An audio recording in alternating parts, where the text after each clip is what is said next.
어린 왕자 생트쥐베리.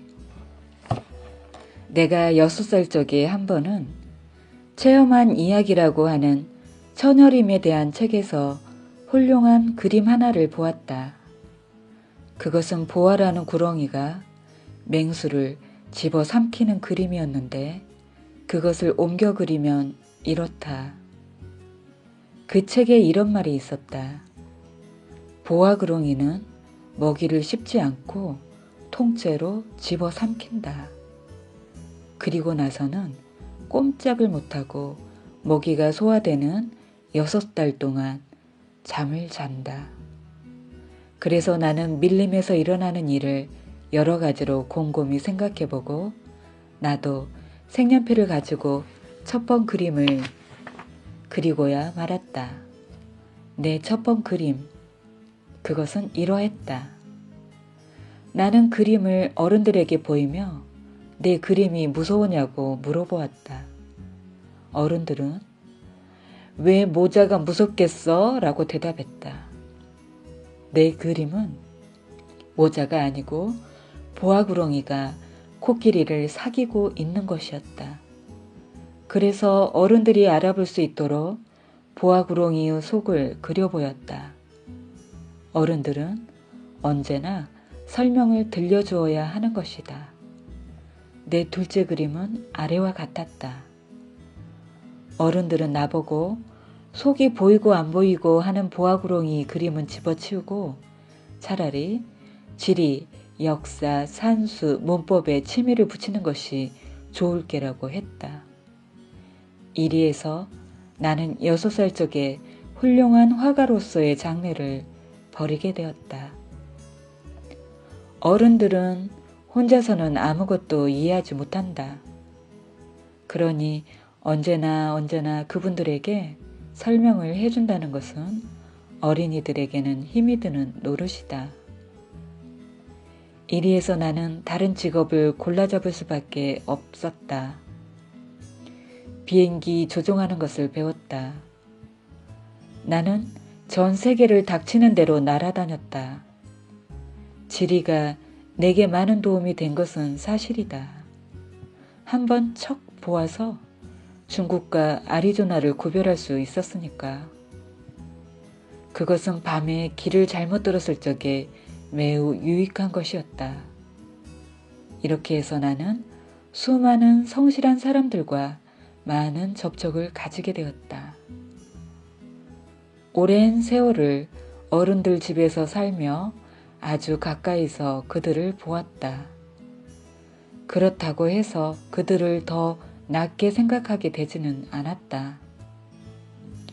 좀 총명해 보이는 분을 만나면 늘 간직하고 있던 내 첫 번째 그림으로 시험해 보았다. 참말 무엇을 좀 알아보나 알고 싶었기 때문이다. 그러나 그 대답은 언제나 모자라는 것이었다. 그런 때에는 보아구렁이니 처녀림이니 별이니 하는 이야기는 그만두고 그분이 알아들을 수 있게 브릿지니 골프니 정치니 넥타이니 하는 이야기를 꺼냈다.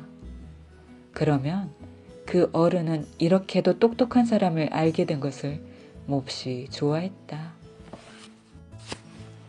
이리해서 나는 서로 가슴을 헤쳐놓고 이야기할 만한 사람도 없이 혼자서 살아왔다.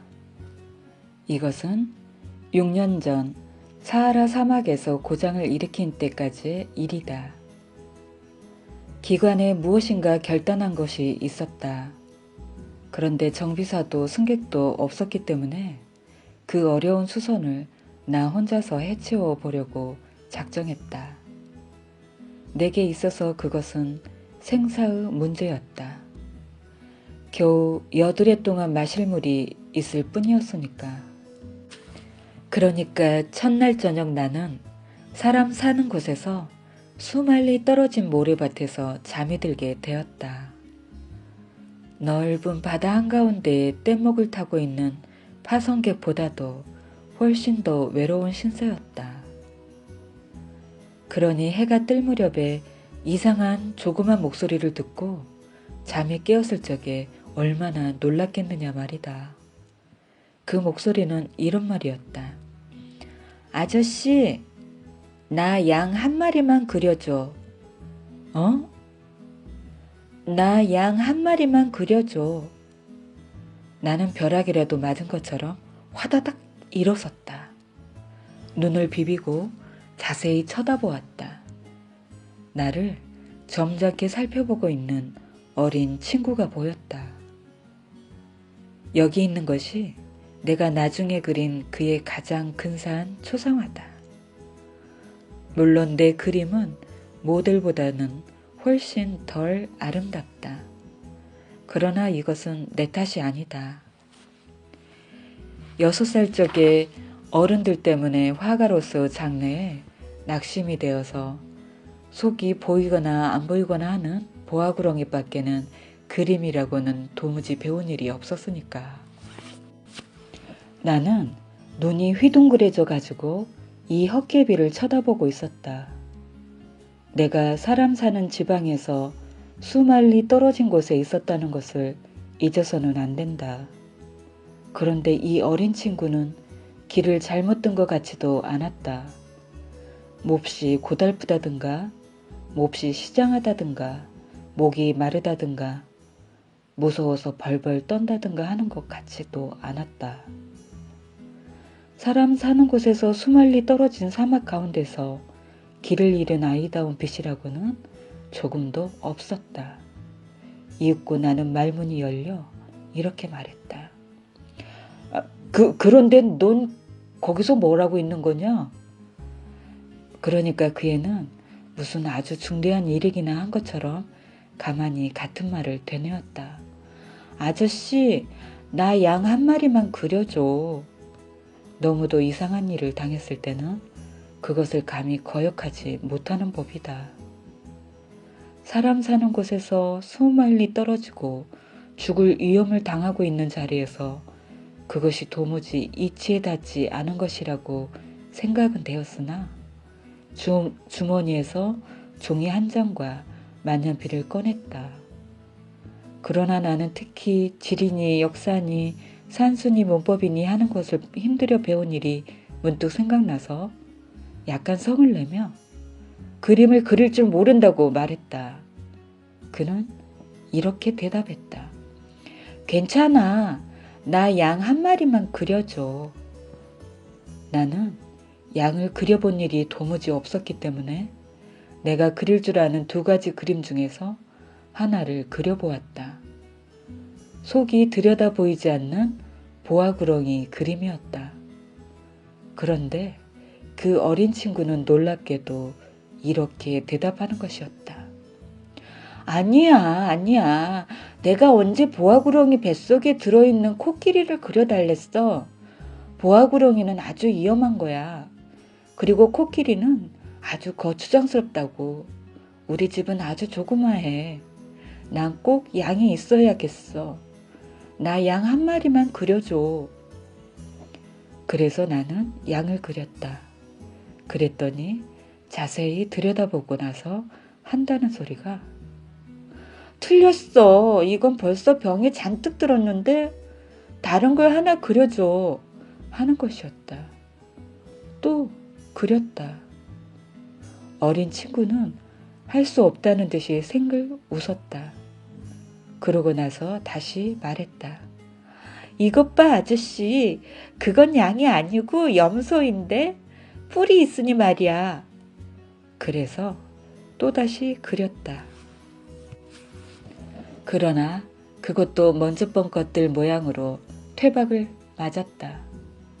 이건 너무 늙었어. 난 오래 살 수 있는 양이 갖고 싶어. 기관을 뜯기 시작할 일이 급하기에 나는 더 참을 수가 없었다. 그래서 이 그림을 아무렇게나 끄적거려 놓고 한마디 툭 했다. 이건 상자다. 네가 가지고 싶어하는 양은 이 속에 있어. 그러나 천만 뜻밖에도 어린 재판관의 얼굴이 환해졌다. 이게 바로 내가 갖고 싶어하던 그림이야. 이 양은 풀을 많이 줘야 할까? 아저씨? 왜? 우리 집은 아주 조그마하니까 말이야. 이거면 넉넉해. 내가 준 양은 아주 조그마한 거니까. 그는 머리를 숙여 그림을 들여다보더니 이렇게 작지도 않은데 뭐. 야, 양이 잠들었다. 이렇게 해서 나는 이 어린 왕자를 알게 된 것이다. 그가 어디서 왔는지를 알기에는 오랜 시일이 걸렸다. 어린 왕자는 나보고는 여러 가지를 물어보면서 내가 묻는 말은 조금도 듣는 것 같지 않았다.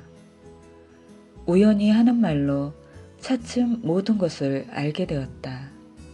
가령 그가 내 비행기를 처음 보았을 적에 내 비행기는 그리지 않으련다. 그건 내가 그리기에는 너무나 복잡한 그림이니까. 나보고 이렇게 물었다. 이 물건은 뭐야? 이건 물건이 아니라 날아다니는 거야. 비행기. 내 비행기란다. 그리고 내가 날아다닌다는 것을 가르쳐 주는 것이 자랑스러웠다. 그랬더니 어린 왕자는 소리쳤다. 뭐? 아저씨가 하늘에서 떨어졌어? 하고 나는 겸손히 대답했다. 야, 거참 재미난다. 그리고 어린 왕자는 아주 유쾌하게 깔깔대며 웃었다. 그것이 몹시도 내 비위를 건드렸다. 나는 사람들이 내 불행을 비웃는 것이 싫다. 그런데 어린 왕자는 말을 이었다. 그럼 아저씨도 하늘에서 왔구나. 아저씨는 어느 별에서 왔어? 나는 그의 신비로운 존재를 알아내는데 어떤 서광이 비침을 깨닫고 벼랑간 이렇게 물었다. 그럼 너는 다른 별에서 왔니? 그러나 내 말에는 대답을 하지 않고 비행기를 들여다보면서 머리를 까딱까딱 했다. 하긴 아저씨가 이런 걸 타고는 그리 멀리서 오진 못하겠군. 그러더니 오래오래 무엇인가 곰곰이 생각하고 있었다.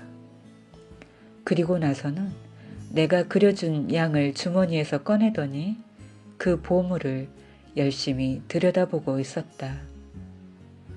다른 별에 대해서 약간 비치기만 한 이 속내 이야기가 얼마나 내 마음에 걸렸겠는가. 그래서 좀 더 알아보려고 예를 썼다. 얘야, 너 어디서 왔니? 너 집은 어디야? 내 양을 어디로 가져가려고 그러는데? 묵묵히 무엇인가 골똘히 생각하더니 그는 이런 대답을 했다. 아저씨가 준 상자 말이야. 그게 밤에는 양의 집이 될 테니까 됐어. 그렇고 말고 그리고 네가 얌전하게 굴면 낮 동안에 양을 매둘 고삐도 줄 테다. 말뚝도 주고. 이 제안이 어린 왕자의 마음에 들지 않는 듯했다. 양을 매도? 참 해괴망측한 생각인데? 하지만 매두지 않으면 아무데로나 가버리고 길을 잃고 할 거 아니냐? 그랬더니 이 친구는 다시 한번 깔깔 웃었다. 아니, 가기는 어디로 가?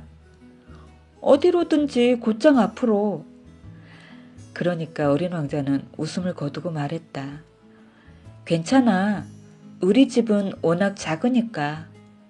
그리고 아마 약간 서글픈 생각이 들었는지 덧붙여 말했다. 앞으로 곧장 간데도 별로 멀리 갈 수가 없어. 이리에서 나는 또 한 가지 매우 중요한 것을 알게 되었다. 이 어린 왕자가 살던 별이 집 한 채보다 좀 클까 말까 하다는 것이다. 나는 그것을 별로 이상히 생각하지는 않았다. 지구, 목성, 화성, 금성같이 사람들이 이름을 붙인 큰 또돌이 별들 말고 다른 또돌이 별이 수없이 많고 어떤 것은 너무 작아서 망원경으로도 보기가 무척 힘들 지경이라는 것을 잘 알고 있었으니까. 천문학자가 그런 별을 하나 발견하면 이름 대신 번호를 매겨준다. 한 예로 소옥성 제3251호라고 부르는 것이다.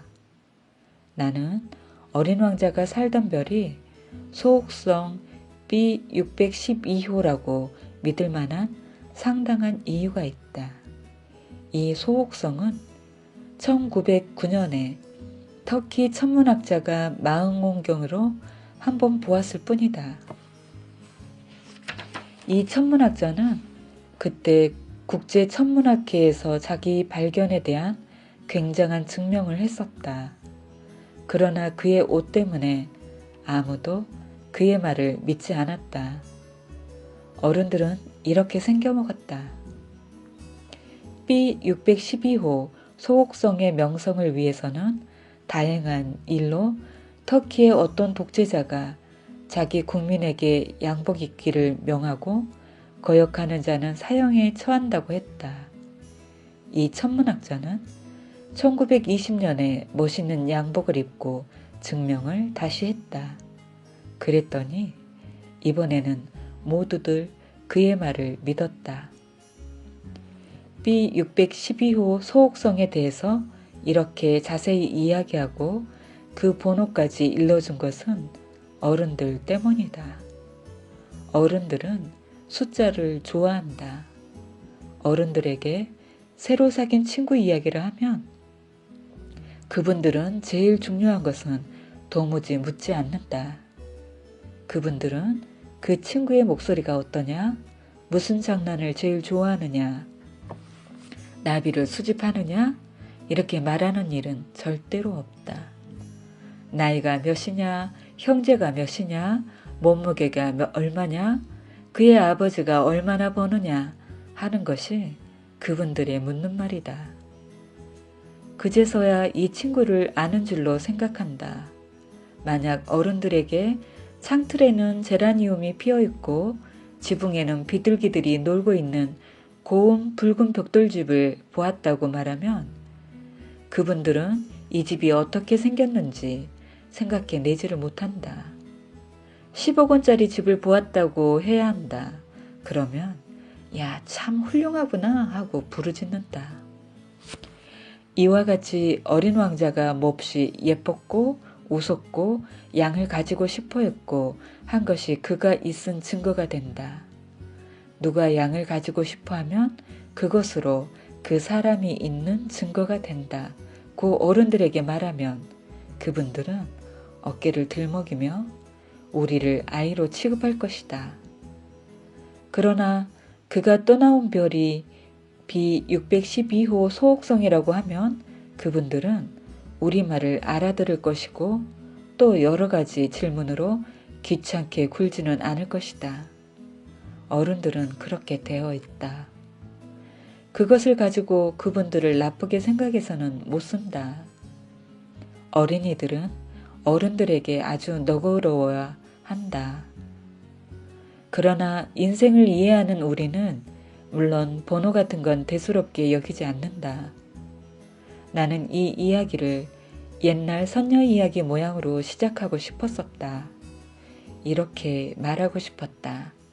옛날에 저보다 좀 더 클까 말까 한 별에 사는 어린 왕자가 있었습니다. 그 왕자는 친구가 그리웠습니다. 인생을 이해하는 사람들에게는 이것이 훨씬 더 진실한 느낌을 주었을 것이다.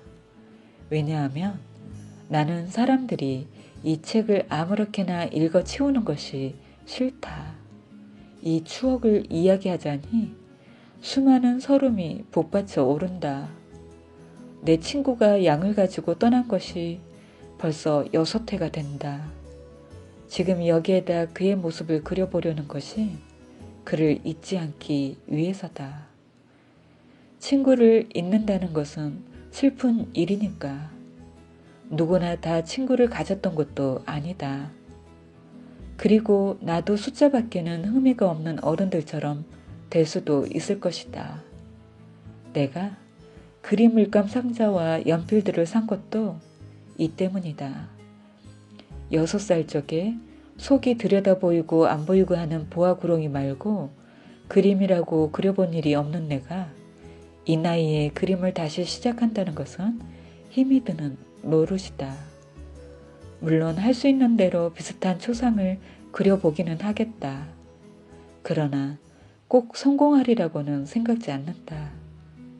이 그림은 괜찮게 되는데 저 그림은 근사하지가 않다. 키도 조금 틀린다.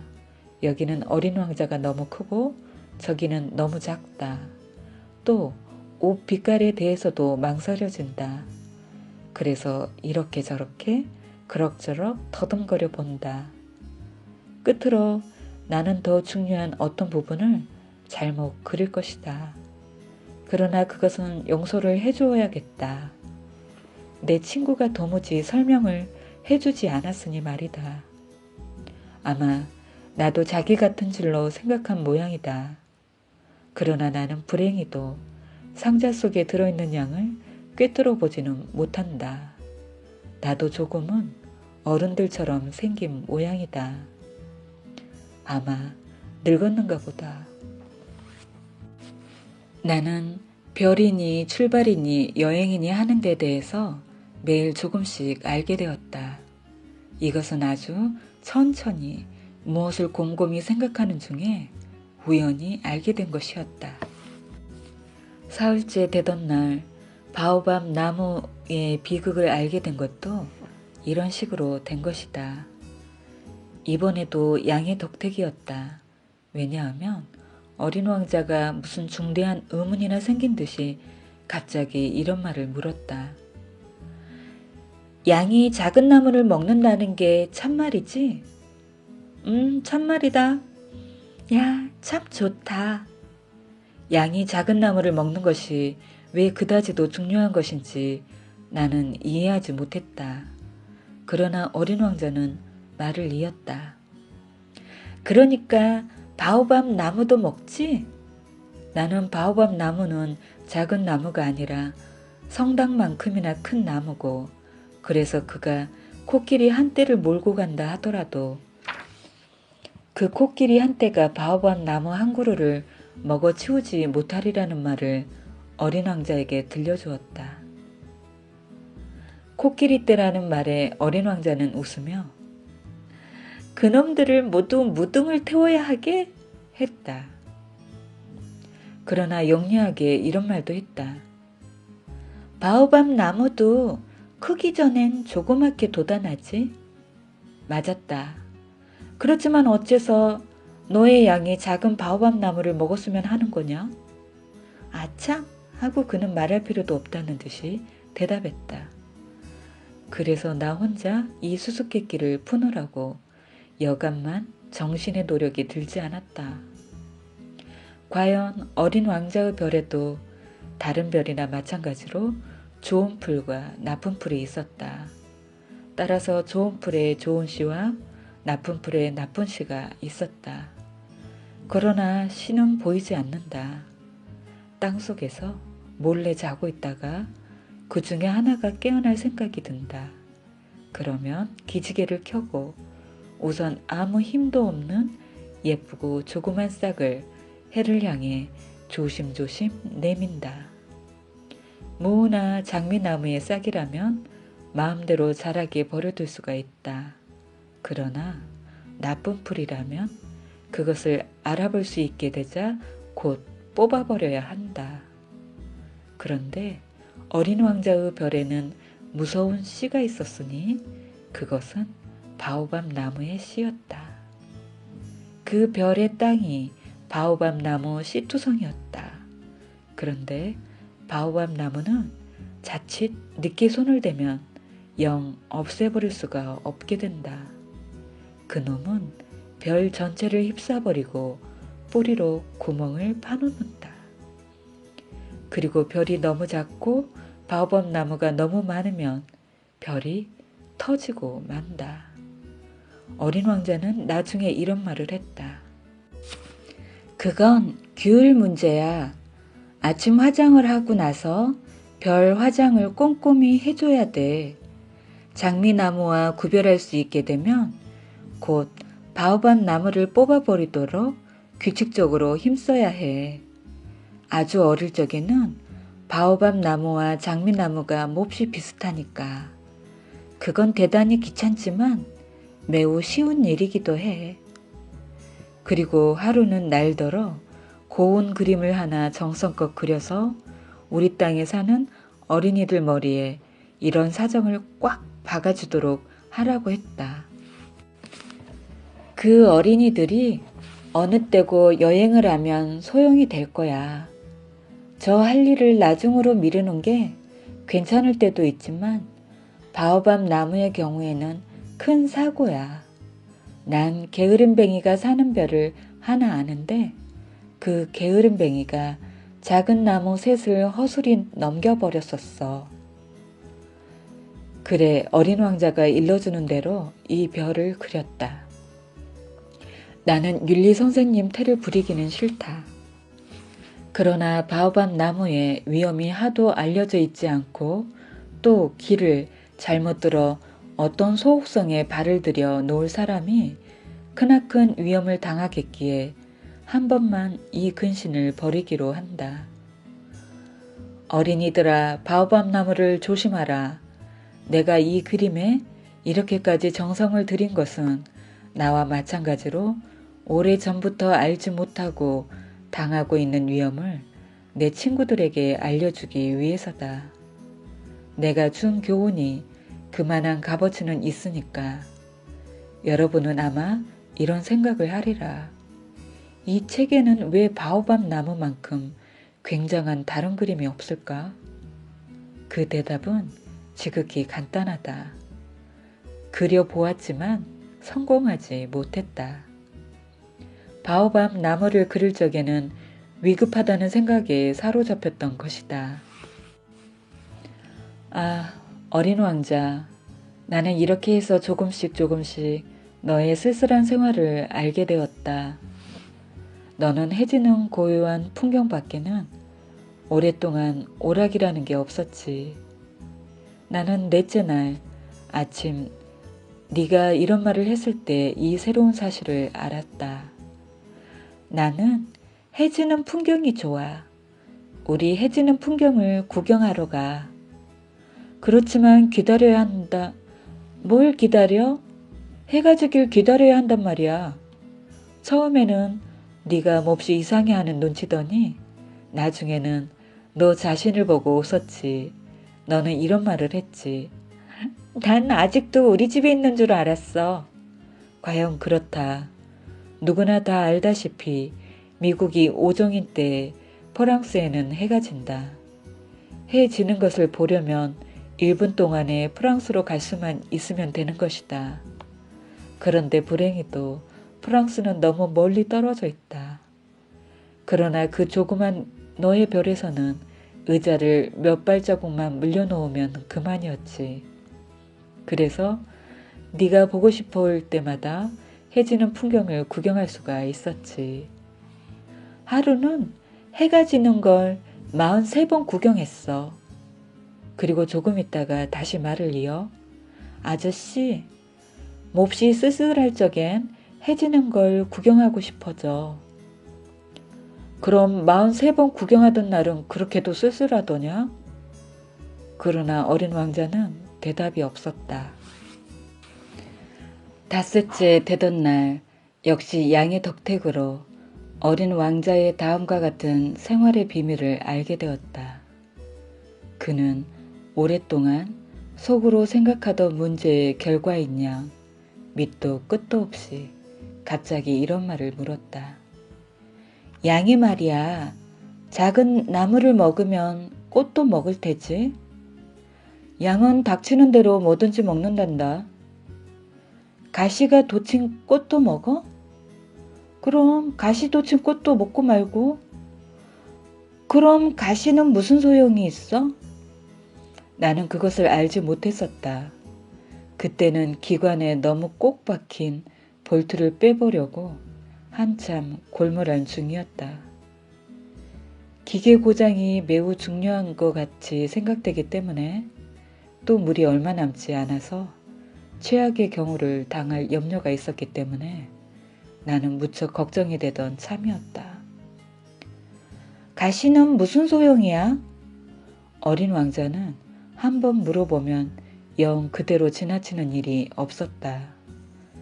나는 볼트 때문에 약이 오른판이라 아무렇게나 대답했다. 가시? 그거 아무 소용 없는 거다. 꽃이 고약해서 그런 것뿐이지. 그래? 그러나 잠깐 묵묵히 있다가 원망스러운 듯이 이런 말을 툭 던졌다. 나는 아저씨 말을 믿지 않아. 꽃들은 약해. 그리고 순진해. 꽃들은 저희들이 할 수 있는 완전한 대책을 쓰는 거야. 가시가 있으니까 저희들이 아주 무서운 물건이기나 한 것처럼 생각하고 있는 거야. 나는 아무 대답도 하지 않았다. 그때 나는 이런 생각을 하는 중이었다. 요놈의 볼트가 계속 속썩이면 망치로 두들겨 깨버려야지. 어린 왕자는 다시 내 생각에 방해를 놓았다. 아저씨는 그래 그렇게 생각하고 있는 거야? 꽃들이 아니야. 아무렇게도 생각하고 있지 않다. 되는 대로 대답한 거다. 나는 지금 중대한 일을 하고 있는 거야. 그는 어이가 없는 듯이 나를 쳐다보았다. 중대한 일? 어린 왕자는 내가 손에는 망치를 들고 손가락은 시꺼먼 기름투성이를 해가지고 그에게는 추하게 생각되는 물건 위에 몸을 굽히고 있는 것을 보았다. 아저씨도 어른들 모양으로 말하는군. 이 말을 듣고 나는 좀 부끄러웠다. 그러나 그는 사정없이 말을 이었다. 아저씨는 모든 것을 혼동해. 모두 다 뒤죽박죽을 만들어. 그는 참으로 성이 잔뜩 나 있었다. 그는 샛노란 금발을 바람에 휘날리고 있었다. 나는 어떤 얼굴 시뻘건 양반이 살고 있는 별을 하나 알고 있어. 그이는 꽃향기를 맡아본 일도 없고 더하기밖에는 아무것도 한 일이 없어. 그리고 온종일 아저씨처럼 나는 착실한 사람이다. 나는 착실한 사람이다 하고 내이고 있어. 그리고 이것 때문에 잔뜩 교만을 부리고 있어. 그렇지만 그건 사람이 아니야.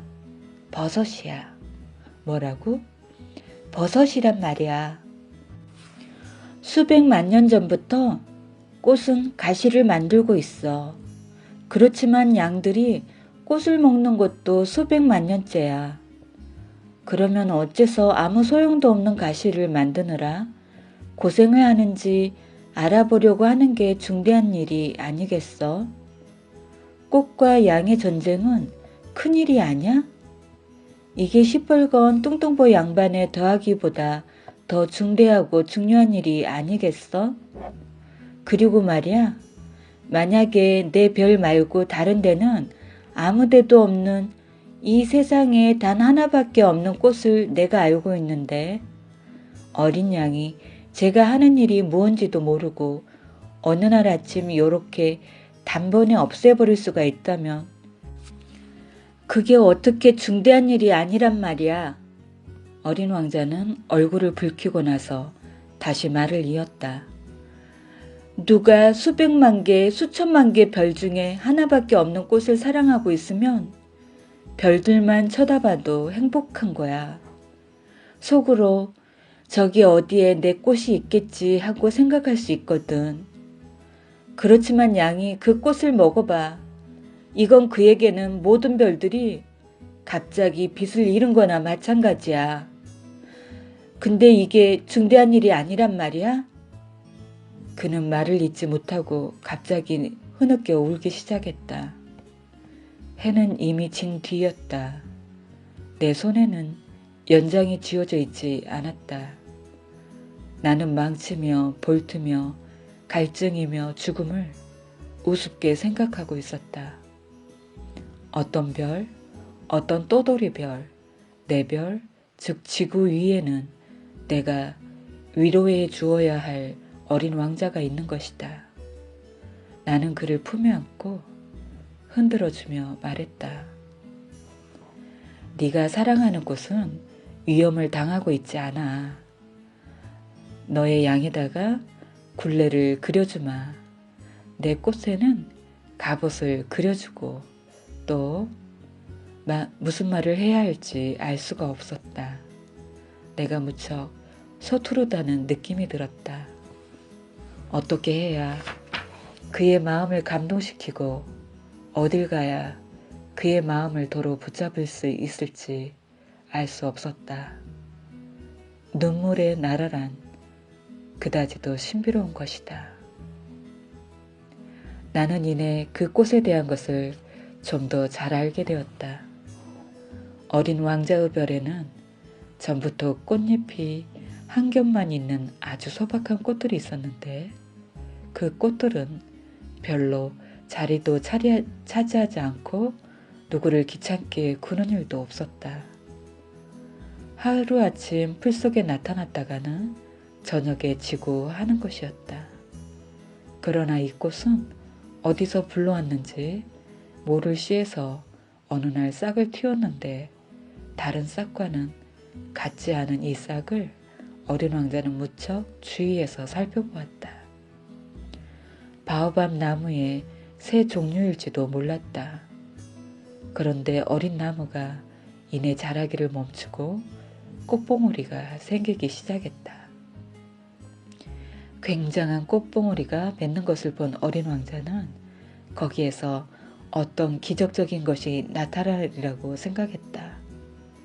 그러나 꽃은 푸른 방 속에 숨어 언제까지고 아름다운 단장을 하기에 바빴다. 빛깔을 정성껏 고르고 옷을 찬란히 입고 꽃잎을 하나씩 다듬고 했다. 양귀비 모양으로 꼬깃꼬깃한 채 나오기 싫었던 것 같았다. 그 아름다움의 고비에 달았을 적에야 나타나고자 했다.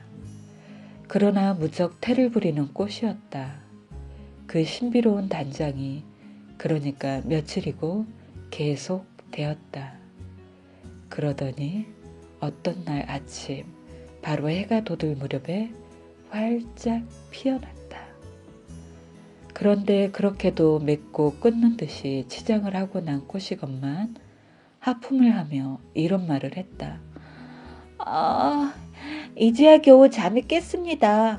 용서하세요. 머리가 온통 헝클어져 있어요. 그때 어린 왕자는 감탄을 마지 않았다. 당신은 참 아름답습니다. 그렇지요? 그리고 나는 해와 함께 태어났어요. 하고 꽃은 조용히 대답했다. 어린 왕자는 그 꽃이 과히 겸손하지는 않다고 짐작했다. 그러나 몹시도 마음을 움직이는 꽃이었다.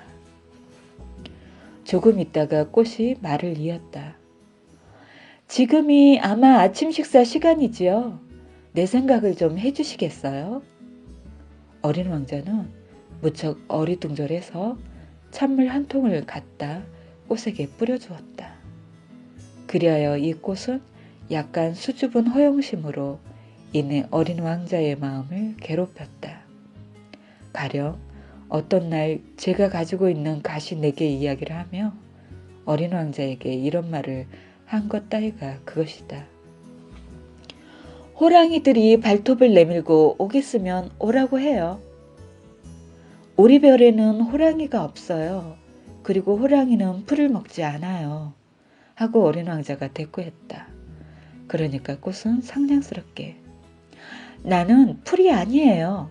하고 대답했다. 용서하세요. 나는 호랑이는 조금도 무섭지 않지만 바람이 마주치는 건 질색이에요. 병풍이 없으세요? 바람 마주치는 게 질색이라 풀치고는 운이 좋지 못한데 이 꽃은 까다롭기도 하군. 어린 왕자는 이런 생각을 했다. 저녁에는 꽃가루를 씌워주세요. 당신 집은 대단히 춥군요. 설비가 좋지 못해요. 내가 있던 데는. 그러나 꽃은 말끝을 맺지 못했다. 그 꽃은 씨의 형태로 왔던 만큼 다른 세상에 대해서는 아무것도 알 수가 없었다. 이렇게 속이 들여다 보이는 거짓말을 하려다가 들킨 것이 부끄러워서 잘못을 어린 왕자에게 뒤집어 씌우려고 두세 번 기침을 했다. 병풍은 어쩌셨어요? 가지러 가려던 참인데 당신이 말을 하고 있어서. 그러니까 꽃은 그래도 어린 왕자에게 가책을 느끼게 할 양으로 기침을 더 세게 했다. 이래하여 어린 왕자는 사랑에서 우러나오는 착한 뜻을 가졌으면서도 이내 그 꽃을 의심하게 되었다. 그는 아무렇지도 않은 말을 심각하게 생각해서 몹시 불행하게 되었다. 하루는 어린 왕자가 내게 이런 속사정을 말했다. 그 꽃이 하는 말을 듣지 않았어야 할 걸 그랬어. 꽃이 하는 말은 절대로 듣지 말아야 해. 꽃은 보고 향기를 맡고 하는 거야. 이 꽃도 내 별에 향기를 떨치고 있었지만 나는 그걸 즐길 수가 없었어. 그 발톱 이야기를 듣고 내가 무척 약이 올랐었지만 사실은 가엾은 생각이 들었어야 했을 텐데. 또 이런 속내 이야기도 했다. 나는 그때 아무것도 이해를 못했어. 그 꽃이 하는 말을 가지고 판단할 것이 아니라 하는 일을 보고 판단해야 할 걸 그랬어. 내게 향기를 풍겨주고 화나게 해주고 그랬어. 도망을 하지 말았어야 할 걸 그랬어.